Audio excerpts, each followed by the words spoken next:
Boa noite a todos. É com muita alegria que nós retornamos a esta casa, na certeza de que estaremos vivendo aqui durante 40 minutos, 50, momentos muito agradáveis, que é sempre muito bom nós termos a oportunidade do aprendizado sadio, tranquilo, porque muitas vezes nós ouvimos que aprendemos através da nossa vontade ou através da dor. A dor nos impulsiona também ao saber, ao entendimento. Enfim, a dor faz com que nós tenhamos condições, capacidade de nos melhorarmos. Mas é muito bom quando nós temos esta grande oportunidade de nos melhorarmos através da audição, ouvindo, entendendo, em outro momento praticando. Certamente é muito importante. E quando nós temos vocês aqui presentes, quando nós temos aquelas pessoas que estão nos acompanhando através das redes sociais, do YouTube, Facebook, das casas espíritas, certamente nós nos congratulamos com todos vocês que estão aqui e aquelas pessoas que estão nos acompanhando nos seus lares. Certamente todos nós seremos agraciados. Lembramos sempre que nós temos a água fluidificada ao final, ao final da palestra.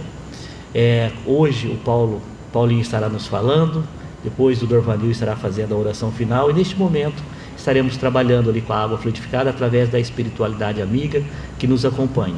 E aí nós convidamos também aquelas pessoas que estão nos seus lares, se quiserem colocar a água durante a palestra, no caso ao final, certamente também serão atendidos, porque nós sabemos que a espiritualidade maior não tem paredes, elas estarão onde são chamadas, onde são conclamadas, e todos serão atendidos à medida do possível, à medida da necessidade. Lembramos também que nós temos o caderno, aquele capinha amarela ali do domingo à noite e domingo de manhã. Aquelas pessoas que tiveram algum ente querido e esteja necessitando, no caso, esteja com algum problema de saúde, coisa desse sentido, logicamente está ali à disposição o caderninho. Basta pegar e assinar, colocar o nome da pessoa, se possível também o endereço, e mais uma vez, serão atendidos sim, com toda certeza. Bom, dado esse recado, nós temos mais um, que é o nosso 16º Amarte. A Amarte é o Encontro de Artes e Estudos Espírita, que está acontecendo pela 16ª vez. Dará-se início no próximo domingo, dia 11, e nós queremos fazer o convite para vocês, também aqueles que estão nos seus lares, para nos acompanhar, que certamente é sempre um momento aí, como está dizendo o nome, não apenas da palestra, mas também da arte espírita, do entendimento de que não apenas através da palavra, mas através da música, através da canção, enfim, alguma outra coisa que certamente estaremos todos sendo agraciados. 16º Amarte, a partir do próximo domingo, com a Maô Maria Olímpia estará fazendo a palestra para nós às 19h30, aqui nesta casa, e temos uma surpresa, uma abertura surpresa, como eu falei já domingo passado, a surpresa mesmo nem eu estou sabendo, mas não foi passado aqui que será uma abertura surpresa, e depois em seguida a palestra da Maria Olímpia, no dia 11. No dia 18, no outro domingo, nós teremos o encerramento aqui das atividades da nossa evangelização, às 9h da manhã. E às 19h30, que é esse horário que nós fazemos aqui, nós teremos o grupo de amor, com abertura à noite, e depois o Gustavo Silveira Marques, da cidade de Uberlândia, com o tema O Consolador Prometido, também ainda abrangendo o 16º Amarte, tá bom? Então estão todos convidados e certamente nós teremos mais uma vez uma grande oportunidade aí, através da arte, através da palestra, através da palavra, nos colocarmos à disposição para aprendermos de uma forma tranquila, e isso é muito importante, tá bom? Então, feitos os convites, como nós fazemos sempre nas atividades da casa, vamos nos prepararmos para a oração. Tranquilizar os nossos pensamentos, os nossos corações, elevarmos-nos em tal grau em que tenhamos condições de conversar com Deus, nosso Pai de amor e bondade, com Jesus, nosso Mestre amado, pedindo o concurso da espiritualidade maior, para que tenhamos, como sempre, uma noite agradável, uma noite de aprendizado. Obrigado, Senhor, por termos a oportunidade de sairmos dos nossos lares, das nossas casas e chegarmos até esta casa de oração. Esta casa bendita que nos acolhe, que através dela temos condições de seguir adiante, apesar dos nossos problemas, das dificuldades, dos medos, enfim, de tudo aquilo que faz com que em algum momento não tenhamos condições de caminhar mais. Aí precisamos da oração, precisamos do concurso da espiritualidade maior, mas sobretudo precisamos de Ti, Senhor, que está sempre presente quando nós o chamamos. Onde houver 2 ou mais pessoas orando em meu nome, eu estarei presente. Certamente sentimos a Sua presença, a nos orientar, a nos intuir, para que tenhamos condições de acharmos o caminho. Eu sou o caminho, a verdade e a vida.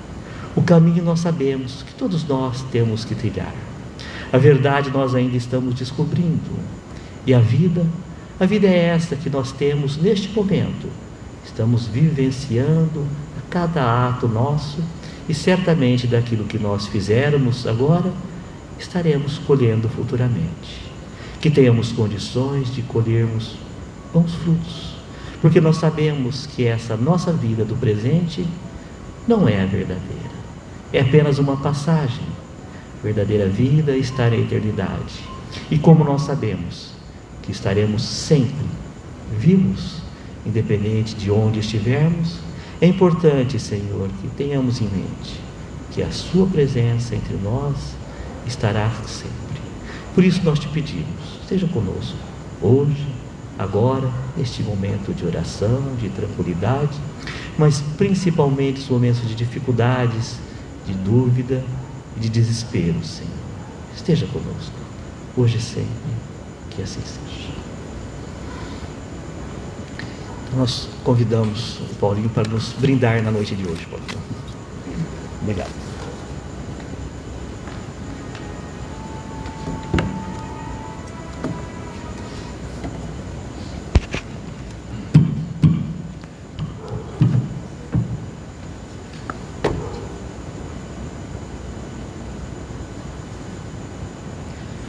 Uma boa noite a todos. Boa noite àqueles que nos acompanham pelas redes sociais, Facebook, YouTube. Que Jesus nos envolva em sua paz, nos inspire a todos e nos abençoe. Nossa gratidão a Deus, cada vez que temos a oportunidade de retornar a esta casa, que sabemos o quanto nós recebemos dos amigos espirituais que nos envolvem com o seu amor. Trazemos para hoje o tema, a parábola do filho pródigo. Dizem os estudiosos do Evangelho que essa parábola, ela sintetiza os ensinos do Cristo, porque ela fala da história da nossa relação com Deus. A gente vai perceber que na parábola, os 2 filhos da parábola, na verdade, representam a humanidade. Então é preciso primeiro, antes de contarmos aqui rapidamente, relembrarmos, a parábola, é preciso nós pensarmos sobre o momento em que Jesus contou essa parábola, que seria o contexto, em que circunstância, em que horas que ele contou a parábola. O que acontece? O Evangelho nos diz que, certa feita, ouviam Jesus várias pessoas. E dentre aquelas pessoas se encontravam muitos publicanos, que eram aqueles cobradores de impostos, e também prostitutas, estavam ali juntas naquela multidão ouvindo Jesus. E aqueles chamados, doutores da lei, os fariseus, os escribas, eles implicavam muito com Jesus, porque eles falavam sobre a questão da pureza. Esses doutores da lei, que se sentiam melhores que as outras pessoas, porque eles ensinavam a lei, eles zelavam muito pela pureza. Lógico que a pureza é importante, mas a pureza de coração. E eles entendiam pureza de uma forma equivocada, porque eles pensavam que eles seriam puros se eles praticassem determinados atos, se eles evitassem determinadas coisas. E uma dessas coisas que eles evitavam era se aproximar e conviver com aquelas pessoas que eles chamavam de má vida. Os cobradores de impostos, as prostitutas, eles não se relacionavam com essas pessoas, nem se aproximavam delas. Então, na verdade, foi nesse momento que eles estavam murmurando entre si, questionando Jesus, por que Jesus não se importava com isso? Por que Jesus, ao contrário, ele buscava conviver com essas pessoas? Então Jesus não dá uma resposta pronta para eles, como ele sempre fazia. Bom pedagogo, né? Jesus contava sempre uma parábola. E é tão interessante que a parábola do filho pródigo, Jesus conta colocando dois filhos, né? É que a gente fala tanto filho pródigo que se esquece do outro filho. Então o que Jesus faz? Ele coloca, no filho mais novo, que é o filho pródigo, ele representa os publicanos e as meretrizes. Gravem bem isso. Publicanos e meretrizes está simbolizado na figura do filho pródigo.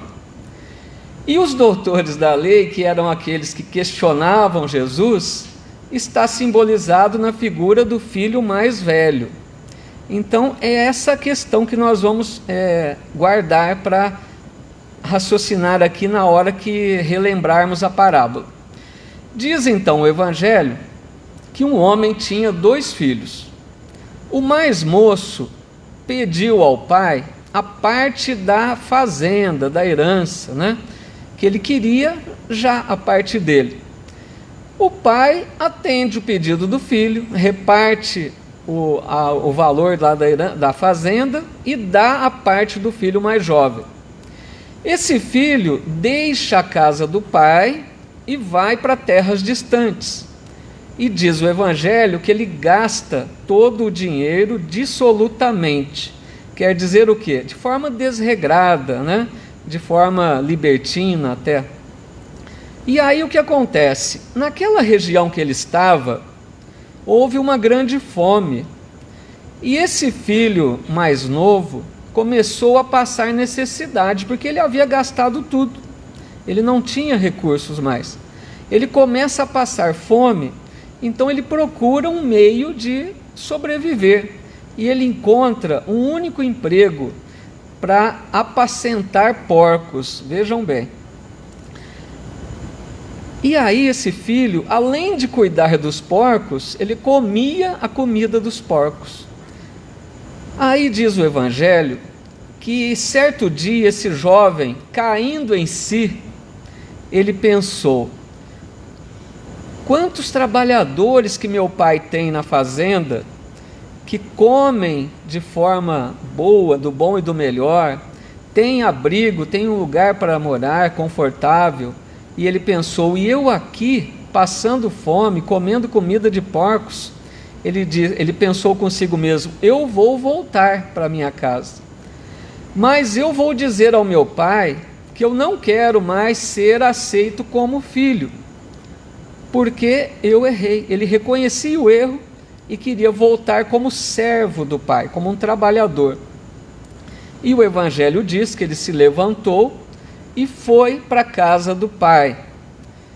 E quando ele estava a uma distância ainda da casa, o pai viu que ele aproximava-se e o pai correu ao encontro do filho, o abraçou, o beijou, e o filho foi logo dizendo ao pai: pai, eu pequei contra o céu e perante ti, e já não sou digno de ser chamado teu filho.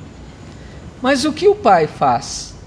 O pai pede aos seus servidores que buscassem rapidamente a melhor roupa, colocassem um anel no dedo do filho e sandálias nos pés. E ainda diz: mate o bezerro cevado, para que nós comamos e nos alegremos. porque este meu filho estava morto e reviveu. Tinha se perdido e foi achado. E começaram a alegrar-se. Essa é a parábola. Então, refletindo sobre essa parábola, primeiro ponto que a gente vai analisar é o momento em que o filho pede a parte da herança. Entendamos aqui uma coisa, era muito grave isso, porque naquela cultura, naquela sociedade, era inconcebível um filho pedir a parte que lhe cabia enquanto o pai estava vivo, né? Até hoje a herança acontece, o reparte dos bens após a morte. Naquela sociedade, mais ainda, era algo assim desrespeitoso, era uma afronta.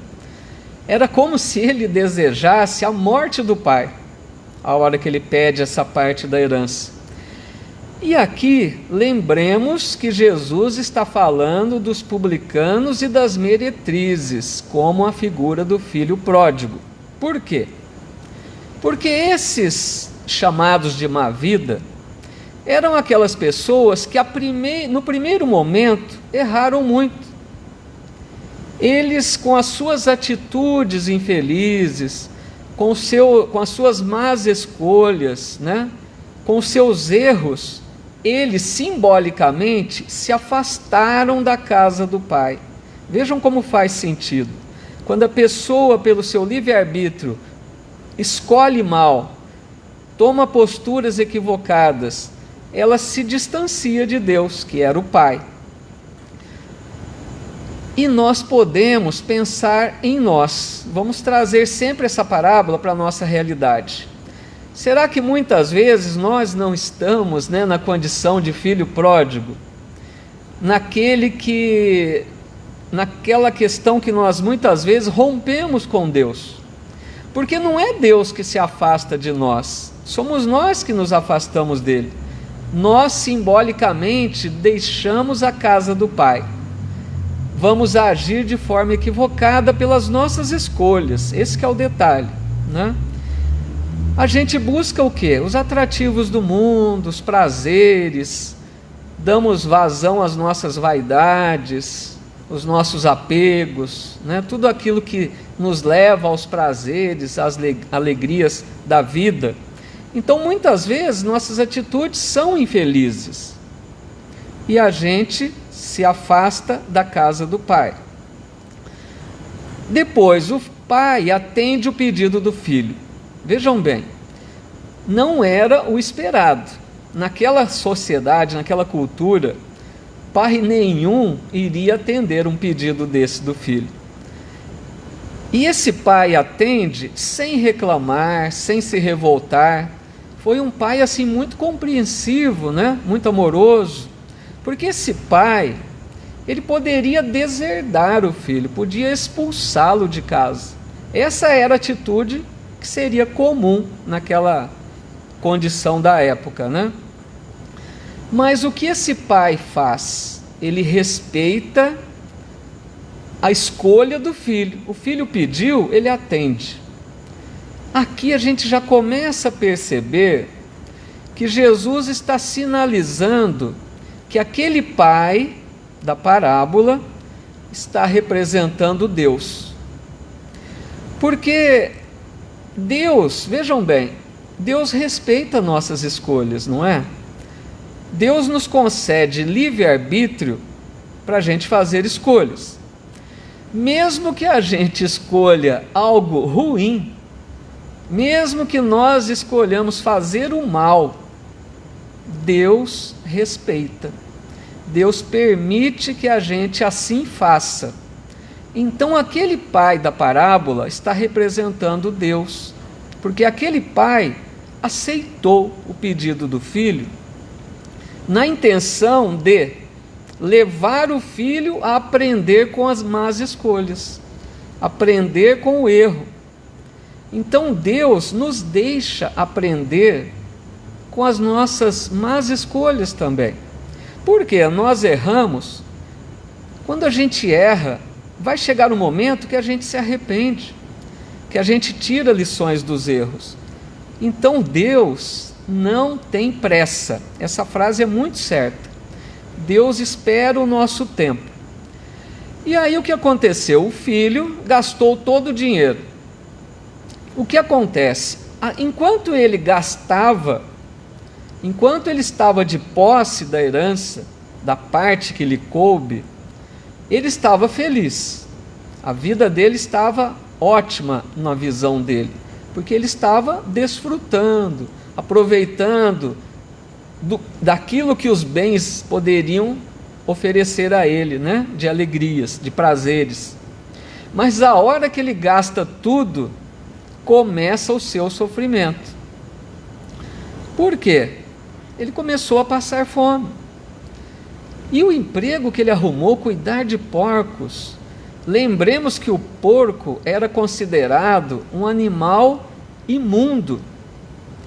Comer a comida dos porcos, então, era chegar ao fundo do poço. Aquele jovem chegou ao fundo do poço. E o que representa isso, pessoal? Quais lições nós podemos tirar para nós nessa parte da parábola?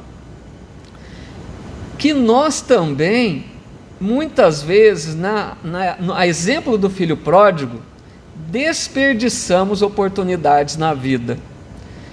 Porque quando a gente reencarna, quando o espírito reencarna, quantas concessões divinas são feitas?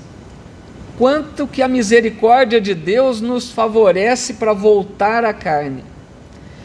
A questão 258 do Livro dos Espíritos nos fala sobre a escolha das provas. Lá diz que o espírito escolhe o gênero de provas que ele quer passar na próxima existência. Assim, o espírito escolhe a família onde vai renascer, escolhe a condição financeira boa ou mais difícil, escolhe até uma possível limitação do corpo físico. A gente poderia dizer, mas quem que vai escolher mal assim, né? Por que não escolhe tudo de melhor, tudo de mais fácil? É a visão nossa de encarnados. Aqui nós queremos tudo tranquilo. Mas o espírito imortal, quando vai reencarnar, ele tem a visão de eternidade. O espírito sabe aquilo que é melhor para o seu crescimento espiritual. Então, o espírito que está reencarnando, que vai reencarnar, nem sempre vai pedir condições favoráveis com a visão de nós encarnados. Muitas vezes pede dificuldades para crescer, para reparar os erros de existências passadas. Então, o que eu quero chegar à conclusão é que são movimentadas muitos espíritos trabalham para preparar essa reencarnação. É um trabalho grandioso da espiritualidade para que tudo dê certo para a gente voltar à vida material.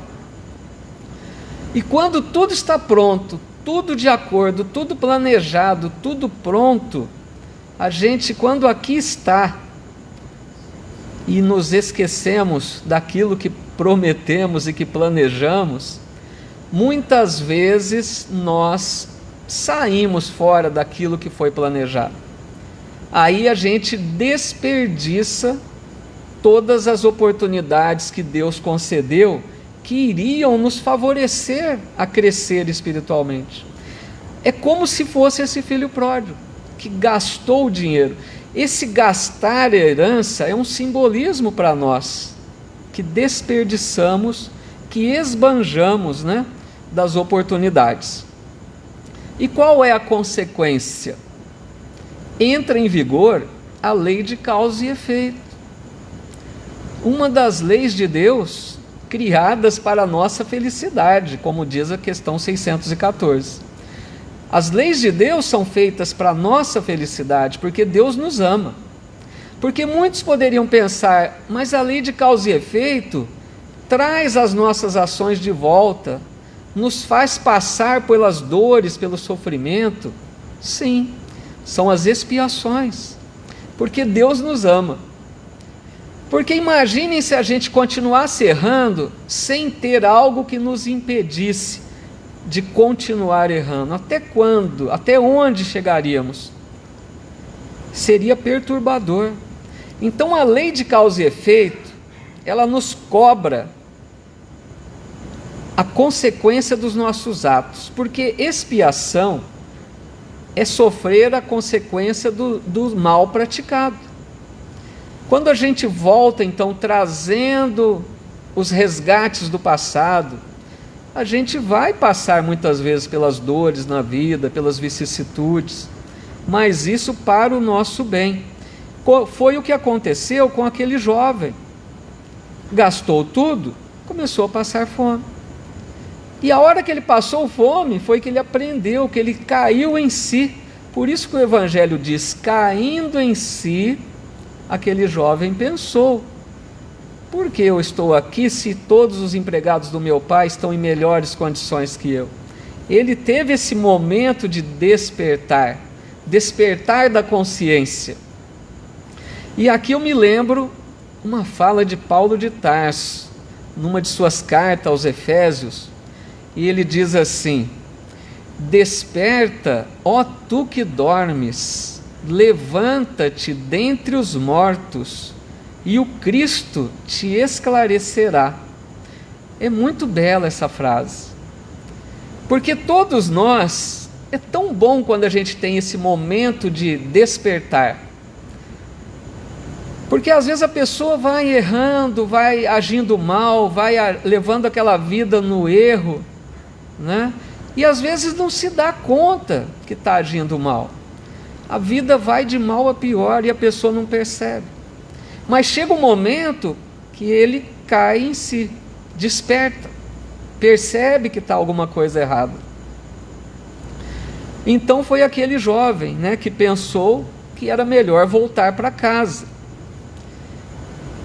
No caminho de volta, vejam bem, tem mais lições, né? Quando aquele jovem volta para casa, ele voltava com muitas incertezas, porque ele pensava consigo: será que meu pai vai me receber de volta depois de tudo que eu fiz? Como que o meu irmão vai me receber? E até aquelas pessoas da comunidade pequena, será que iriam aceitá-lo de volta? Ele voltava cheio de dúvidas. Quando ele estava em uma casa, o pai, que era um ancião, corre ao seu encontro. E os estudiosos do Evangelho nos alertam para perceber um detalhe aqui. Naquela época, um ancião andava pausadamente, tranquilamente, muito lentamente. Quando aquele pai, Jesus diz que o pai corre, é para mostrar o amor que aquele pai tinha pelo filho, o desejo de recebê-lo de volta. E ele abraça o filho, beija o filho. Ele estava dizendo, sem palavras, que perdoava o filho completamente. Então Jesus mostra nesse pai a humildade imensa, o amor incondicional. Jesus falava claramente de Deus, destacando esse amor incondicional que Deus tem por todos nós. É tão importante a gente ter isso em mente. Deus nos ama infinitamente, sem colocar condições. Deus nos espera de braços abertos todas as vezes que a gente se arrepende e deseja, entre aspas, voltar para a casa do Pai, né? Ele nos concederá sempre novas oportunidades, que é a bendita reencarnação, para que a gente se recupere dos erros. Por isso que Jesus disse uma frase tão importante. Ele disse assim: há mais alegria no céu por um pecador que se arrepende do que por 99 justos que não necessitam de arrependimento. Tem festa no céu por um que se arrepende. Para a gente ter essa ideia de quanto Deus ama a todos os seus filhos, mesmo aqueles que hoje estão agindo muito mal, fazendo escolhas muito ruins, né? Mas aí na parábola diz que o filho não queria ser aceito mais como filho, ele queria ser um servo do pai. E Emmanuel tem uma mensagem belíssima no livro Caminho, Verdade e Vida, que ele intitula a mensagem Filhos e Servos. E ele vai mostrar a diferença entre servos e filhos. É tão interessante isso, porque ele fala assim: servo é aquele que trabalha para o pai. Imaginemos o religioso, qualquer religioso, de quaisquer religiões. O religioso que está desempenhando uma tarefa em nome de Deus. Ele trabalha para o pai. Ele está aparentemente junto do pai. Mas o que acontece? Nem sempre ele está junto do pai. Por quê? Porque ele tem seus interesses pessoais. Ele tem esses interesses que muitas vezes estão distantes daqueles que Deus deixa para nós, a sua vontade, as suas leis. Entenderam? Então o religioso, em determinado momento, ele trabalha em nome do Pai, mas nem sempre ele está com o Pai. Então Emmanuel diz que esse é o servo. E filho, quem seria? Aquele que tem interesses em comum com o Pai, que comunga de tudo com o Pai, que está verdadeiramente na casa do Pai. Quem seria? Aquele que faz a vontade do Pai. Jesus não dizia sempre: eu faço a vontade do Pai. O que é isso? É viver de acordo com as leis de Deus. E nós conseguimos já realizar isso? Não, né? Nós não percebemos a dificuldade que nós temos para viver o Evangelho em nossa vida? Então nós, de acordo com a mensagem de Emmanuel, ainda estamos na condição de servos. Nós não estamos na condição de filhos nesse contexto, porque nós somos filhos de Deus, mas ainda não agimos como filhos de Deus. É isso que explica aquela bem-aventurança que Jesus fala, que pode parecer estranha, que Jesus disse: bem-aventurados os pacificadores, pois serão chamados filhos de Deus. Vejam a coerência. Quem são os pacificadores? Aqueles missionários que vêm à terra, que têm paz para si mesmo e trabalham pela paz dos outros. São aqueles que não medem esforços para fazer o bem, para ajudar os outros a viverem em paz, para ensinar com seus exemplos. Quantos missionários vieram?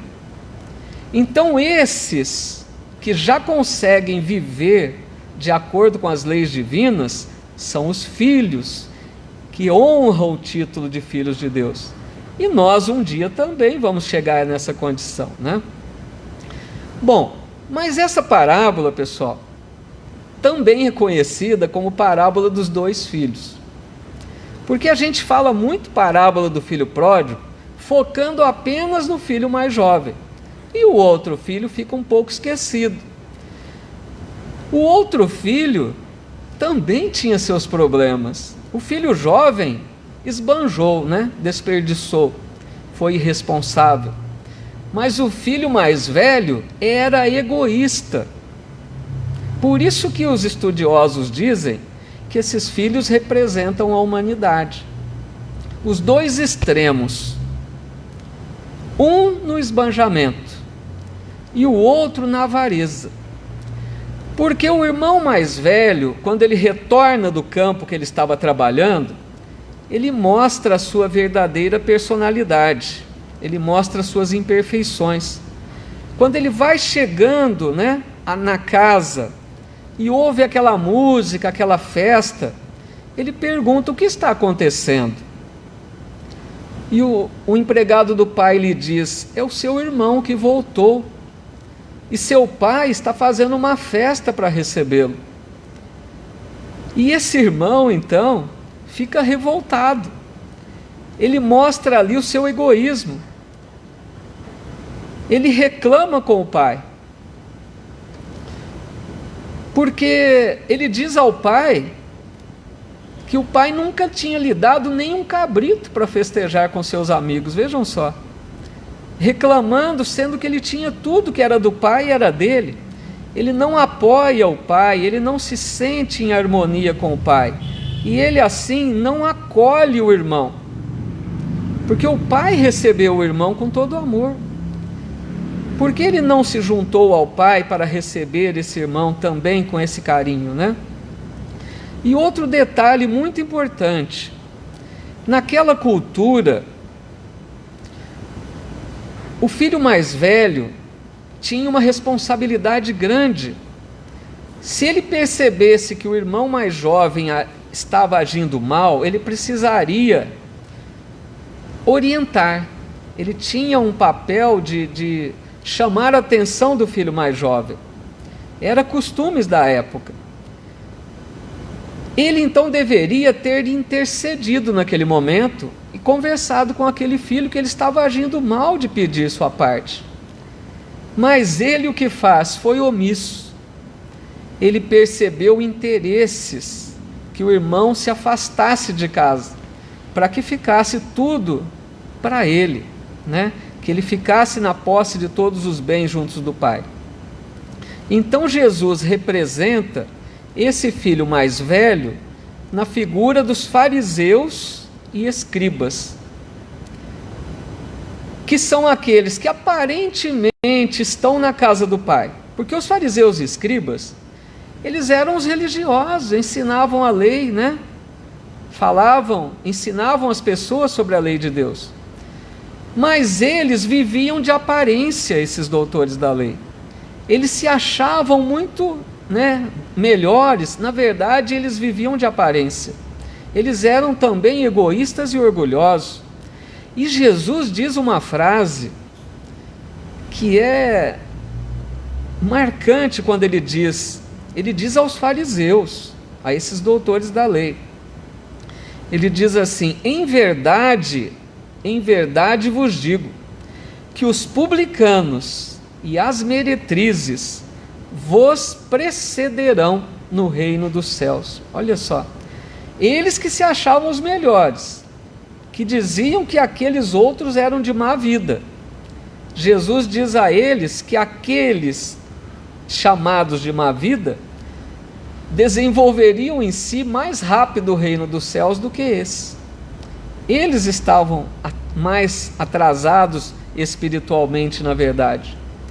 E trazendo para nós, né? Quantas vezes nós também, conhecendo tanto que nós conhecemos do Evangelho, da doutrina espírita, será que muitas vezes também não nos sentimos superiores a outros?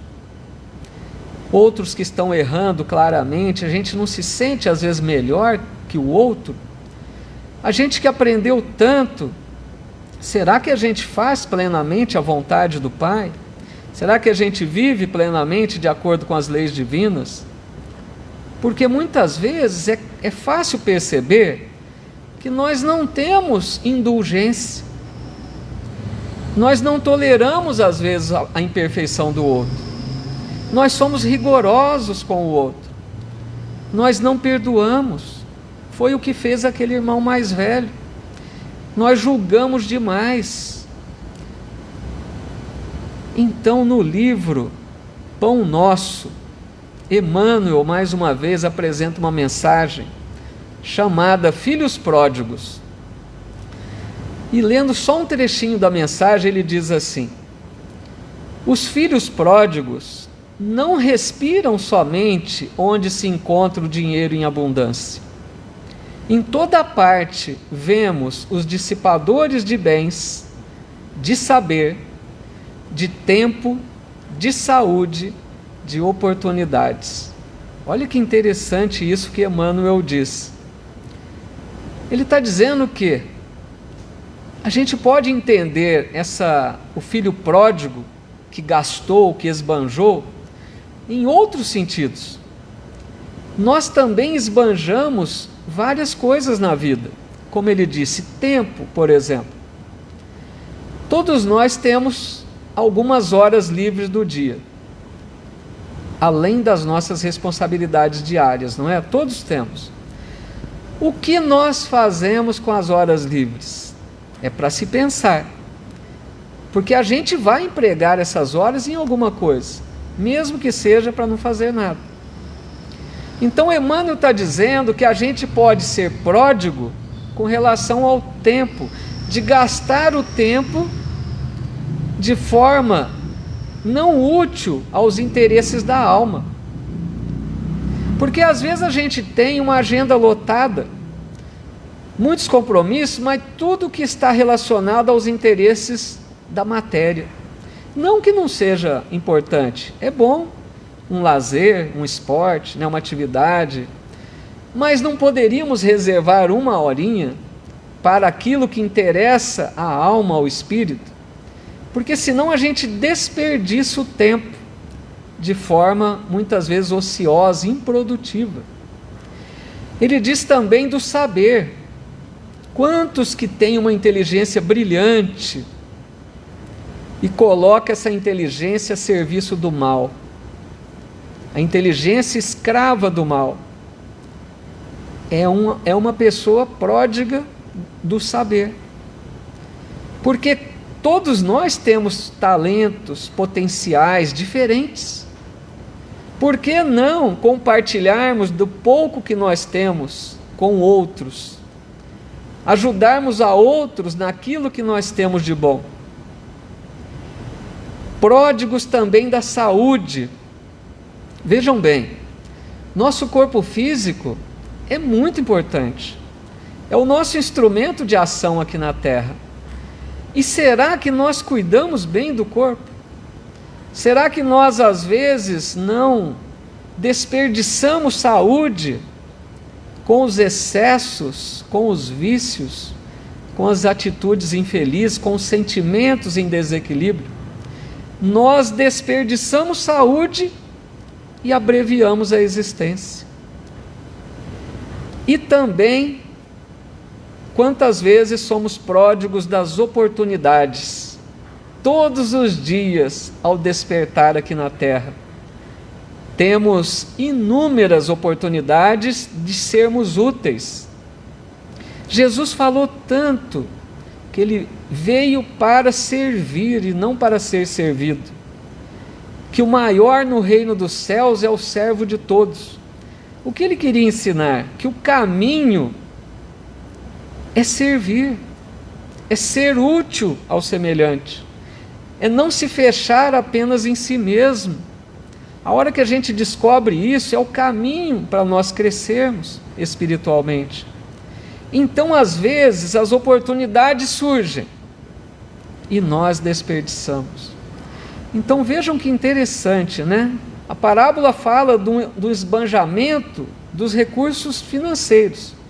Mas aqui Emmanuel está falando de gastar o tempo, o saber, a saúde, a oportunidade. Então eu penso que a mensagem que fica dessa parábola é que nós precisamos pensar em nossa vida se não estamos sendo filhos pródigos, primeiro. Se não está na hora de voltar para a casa do Pai. Porque às vezes a nossa vida está confusa, a gente está agindo mal, a gente está reiterando erros que nos comprometem espiritualmente. Será que não é bom aquela tomada de consciência, aquele despertar que disse o filho caindo em si? É bom a gente repensar sempre a vida. E a hora que a gente decide mudar a vida, Deus corre ao nosso encontro, no simbolismo da parábola, né? E por outro lado, se estivermos na condição do filho mais velho, que sejamos mais indulgentes, né? Tenhamos mais compaixão do nosso semelhante. Porque senão de que adianta conhecer tanto que já aprendemos com essa doutrina de luz, se nós não nos esforçamos para viver de acordo com a vontade de Deus, de acordo com o Evangelho de Jesus. E eu quero então encerrar com uma poesia de Maria Dolores, psicografia de Chico Xavier, que eu achei muito bela. É uma súplica a Jesus, como se todos nós rogássemos ao Mestre, né? Por cada um de nós. Ela chama Voz dos Servidores, e ela diz assim: Senhor Jesus, por nossa própria imprevidência, embora a evolução que nos reveste, o sofrimento áspero, profundo, invade canto a canto os distritos do mundo e espalha o pranto e sombra ante o esplendor celeste. Avança a terra pelo espaço afora, carregando conquistas que lhe garantem plena exaltação. Máquinas jamais vistas efetuam serviços colossais. Satélites além na rota em que se vão, oferecem notícias e sinais. Computadores poupam energias ou se fazem vigias de caminhos e forças siderais. E o homem, desde os céus ao subsolo, leva o próprio domínio, polo a polo.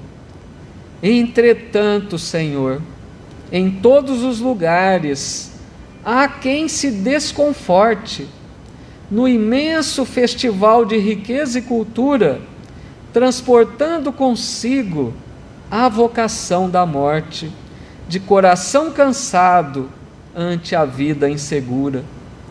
Destacamos, Jesus, os que caem de tédio, que gastaram o tempo e o corpo sem proveito, e são hoje doentes, quase sem remédio, na angústia sem razão que lhes oprime o peito.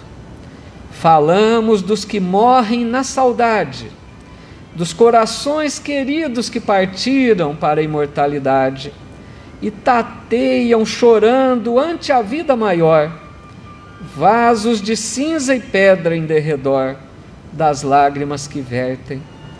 Falamos dos drogados, dos que largaram de servir, dos que se dizem desesperançados ante a luz do porvir, dos que afirmam que a fé hoje se guarda apenas em museus e proclamam, gritando desenfreados, que a ciência na terra é a derrota de Deus. É por isto, Senhor, que nós te suplicamos, não nos deixes temer o vozeirão das trevas, da infinita bondade a que te elevas, concede-nos a força da humildade, de modo a trabalharmos dia a dia em teu reino de luz e de verdade. Ajuda-nos, Senhor, a esquecer-nos, a fim de te acompanhar, cooperando contigo em qualquer parte. Acolhe-nos no amor com que nos guardas, na condição de servos teus, porque, apesar de sermos pequeninos, encontramos, Senhor, em teus ensinos, a presença de Deus. Uma boa noite para todos, muita paz, e que Deus nos abençoe sempre. Agora o Dorvanil vem para fazer a oração final para a gente.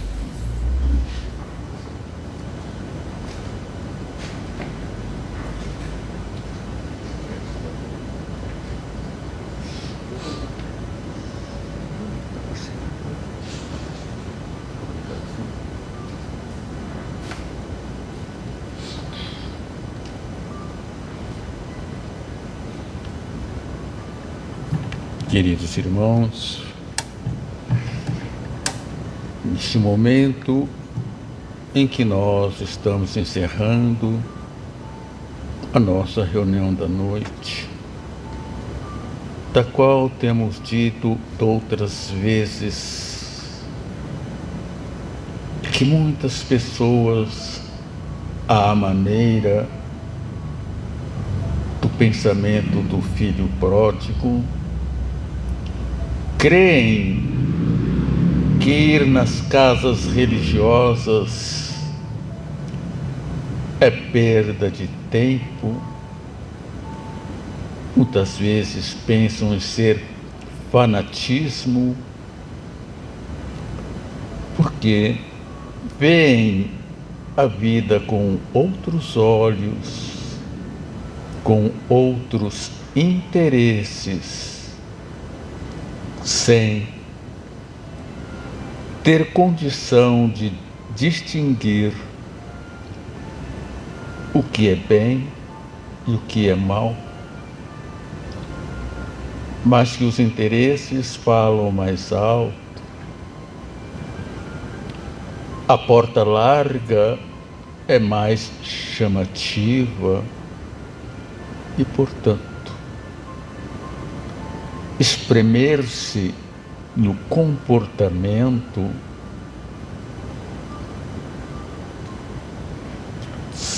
tendo um mundo de facilidades pela frente, faz com que todos nós, ao longo da existência espiritual, percamos oportunidades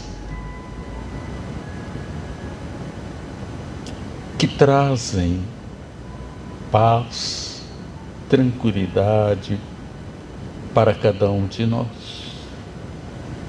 E que, quantas vezes, as lágrimas e os choros de arrependimento nos faz cair em si e, não entendendo o trabalho da dor, não entendendo a função da dor, reclamamos, esperneamos, mas é só quando entendemos que o trabalho de regeneração é de cada um de nós. Assim como o menino da parábola do filho pródigo caiu em si, passou a regenerar-se. E é justamente para isso que aqui estamos. É justamente para isso que as casas religiosas falam, não aos nossos ouvidos, não aos nossos interesses, mas as casas religiosas falam para o imo do nosso ser, que somos filhos de Deus, criados para enchermos a casa dele de maneira em que paz, tranquilidade, alegria, trabalho e boa vontade seja aquilo que cada um de nós haveremos de realizar em favor de um mundo melhor, em favor da nossa própria libertação, da nossa própria perfeição. E é quando eu acredito nas palavras que faço a oração final da reunião e que digo sempre que ela fala para a individualidade de cada um de nós e que, quando conseguirmos vivenciá-la, estaremos junto na casa do Pai, pedindo: Senhor, fazei de mim um instrumento da vossa paz, Onde houver ódio, consenti que eu leve o amor. Perdão, onde haja injúria. Fé, onde haja dúvida. Verdade, onde haja mentira. Esperança, onde haja desespero. Luz, onde haja treva. União, onde haja discórdia. E alegria, onde haja tristeza.